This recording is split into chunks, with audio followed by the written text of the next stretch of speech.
So here we are with a little Goodwrench 350 build. Just doing, keeping it on a budget as much as I can while still trying to do it correctly. My name is Derek Stewart. I've been building engines for about a little over 20 years now. And I mainly do higher end pump gas, higher horsepower engines, and specialize in Pontiacs, Buick, Oldsmobile, LS motors.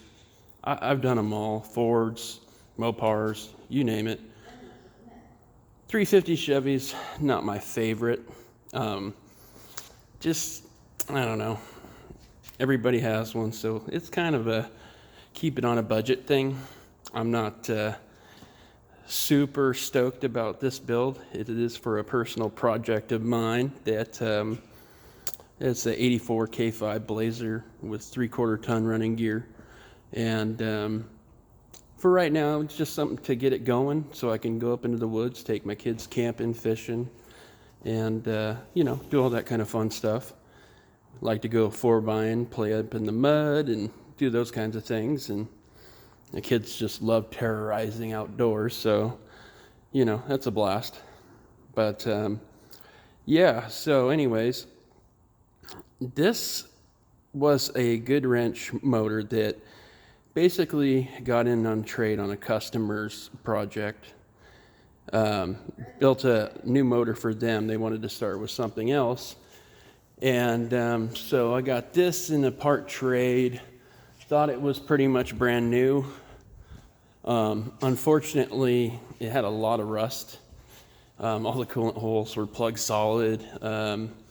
Had water sitting in some of the cylinders and things like that. So I was gonna bore it over and do all that, but it takes time, it takes money, and two little young ones running around. I don't have a lot of either one of those. So doing this basically, deglaze the cylinders,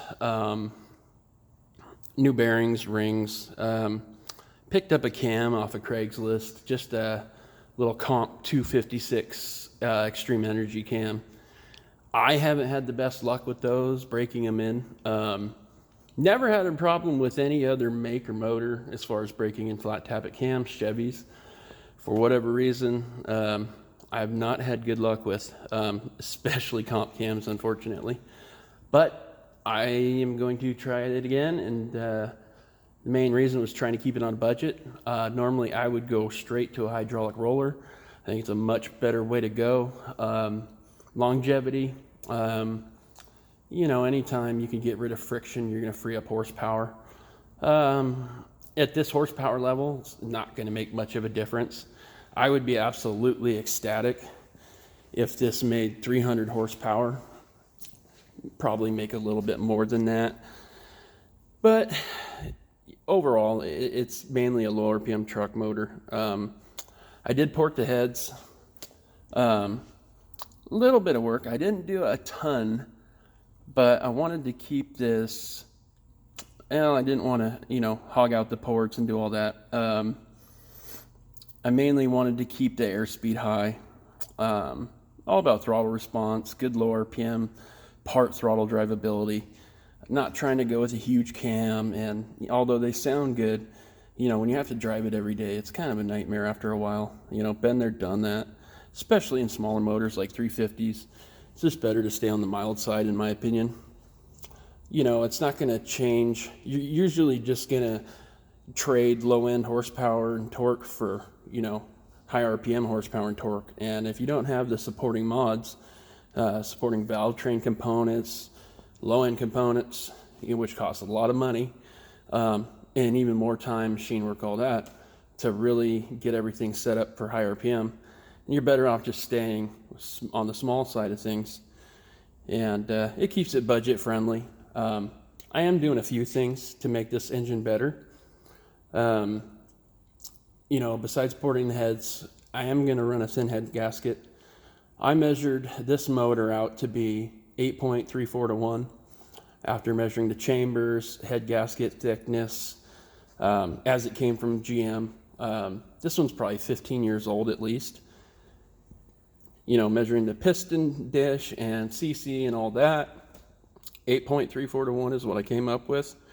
I will be running a steel shim rubberized coating head gasket from Felpro at 1094. I've had good luck with these in the past. It's usually what I use when I can't afford to deck a block and get the quench down to where I want it. So, you know, these factory pistons are usually a mile in the hole. This one was 27 thou in the hole. So with the 16 thou thick shim, you know, it's going to be fairly close to where I want. If I can, I'll take it down to 35 thou quench, and that helps with detonation. And also bumps up the compression a little bit. So it'll be about 8.55 to 1, all said and done, which is low. It's pretty anemic, but I plan on running regular fuel. And yeah, it's nothing crazy. Just wanted to document my little build here. I do some things like the original oil pump was in good shape, so basically, you know, massage the parts, let the oil flow a little bit easier, a little bit better. There's a lot of casting discrepancies between the oil pump and the main cap. So on a Chevy motor, I usually do this. Now, whether it's really worth anything or if it really proves anything, that's up for debate. It can't hurt. So, you know, it's just my time, basically, which, you know, is valuable. But yeah, trying to make it as good as I can. It's something that I'm going to be using. The heads, they actually are pretty flat. I mainly just cleaned up the surfaces and tried to keep this, again, low budget. This, you know, it's getting new bearings.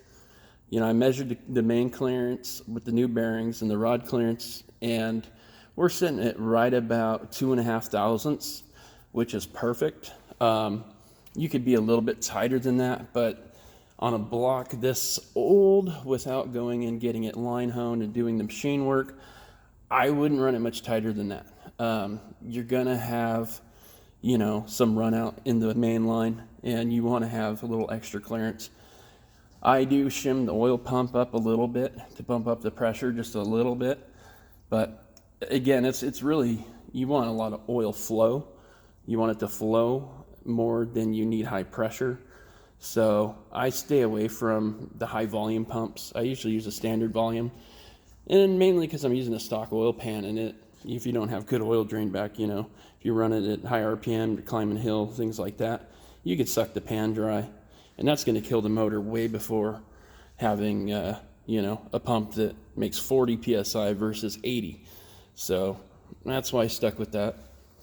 And just my experience and what I've, you know, seen in the past and what I've had good luck with and what I haven't. Everybody's experience is different. I do this for a living. We build all kinds of stuff, you know, LS stuff. Even got BMW V10 parts over there. Yeah, that's a whole another thing anyways. But yeah, so I think, don't have an intake manifold yet. I'm not sure if I'm gonna, I build quadrajet carburetors from the ground up, custom, new shaft bushings, you know, modifications for bigger cam, you know, everything you can possibly imagine there. So I'll probably build a Q-Jet. They work really well in trucks and cars as well.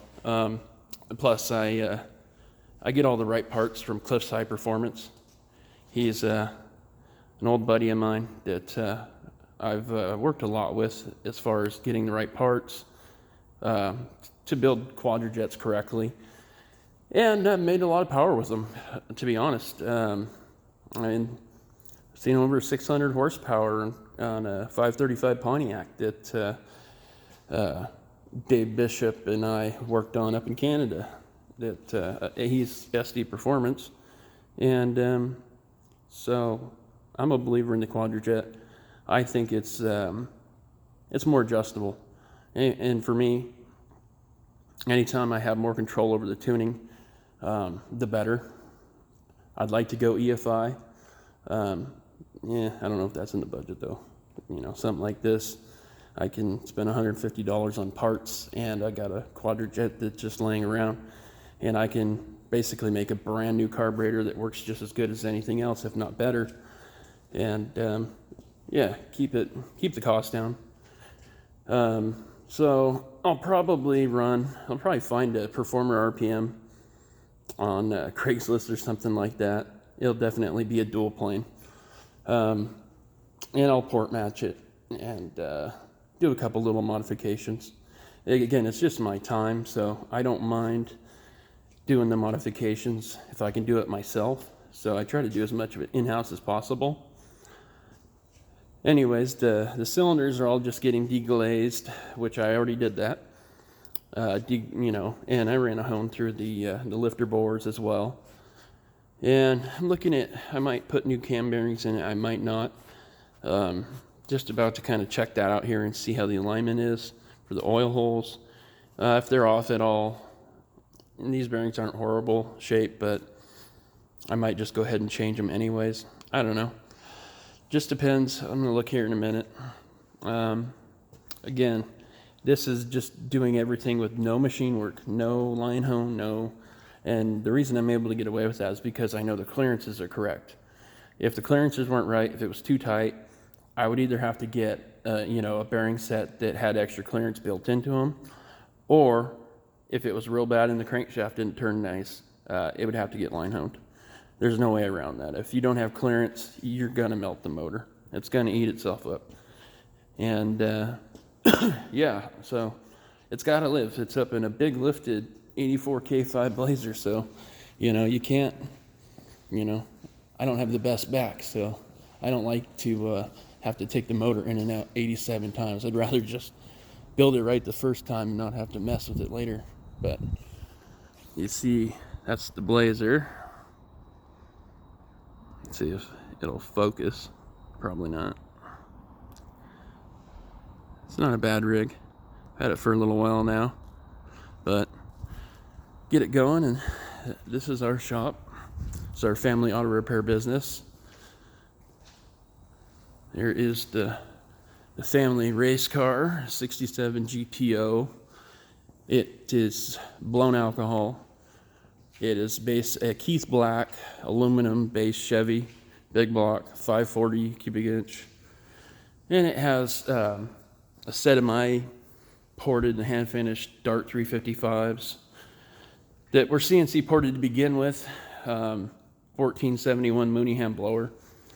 This car's been sitting quite a long time, but it's finally got some parts coming to get it back and going. And yeah. Yep, so far it's run 752 at 185 miles an hour. So it's not bad. It's an all steel car except for the hood, doors, and deck lid. But yeah. Anyways, just wanted to show a little bit about what I do, and got some neat projects coming up here pretty soon, as well as I'll make more videos on what I'm doing with this, and maybe get myself a better camera system so that I can set up a tripod and yeah, show you guys basically what I do going through the build. I know that there's a lot of people doing this kind of stuff, and but hey, you know, why not? I see a lot of junk come through our shop, a lot of stuff that is, you know, very half-assed and not done right, and you know, it can't hurt. We fix a lot of stuff, so especially engines. I see a lot of stuff that just, it doesn't work. I mean, you can keep things on a budget and still do it right. And I guess that's kind of what frustrates me, is you don't have to just, you just got to do it right. Clearance is a big thing in these engines, any engine. You know, to do it right, you know, some of the tools you might, you know, that I recommend getting, like a cam bearing install tool, that's $100. And if you do, you know, a lot of engines, it could be worth purchasing something like that.